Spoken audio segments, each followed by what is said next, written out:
Yes, Jomar, magandang umaga, ibalita mo. Magandang umaga Pilipinas, voluntaryong isinuko ni Barangay Chairman Honorable Abdul Patas Saligidan Pasawiran ng Barangay Pulyok ang isang loose firearms sa himpilan ng Parang Municipal Police Station dakong alas 4:20 ng hapon kahapon, araw ng Linggo, Mayo 24 ng taong kasalukuyan sa Barangay Poblacion 1 sa bayan ng Parang Maguindanao del Norte.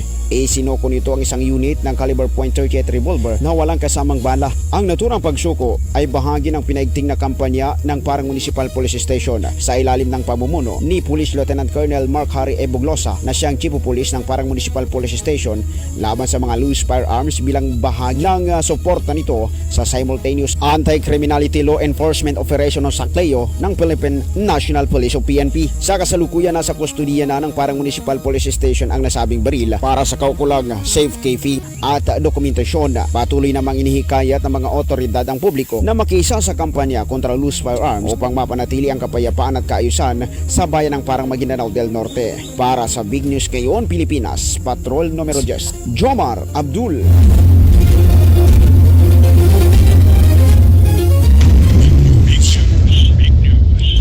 Patrol Report. Big News. Ronda Balita. Bawat oras, may mahahalagang kaganapan. Bawat oras, may mahahalagang pangyayari. Para updated ka sa mga huling kaganapan, tutok lang sa istasyong nangunguna sa balita sa labas at loob ng bansa. Hatid ay serbisyo publiko, balitang totoo. News ngayon, Pilipinas Radio. Mas pinalakas, mas maliwanag na balita.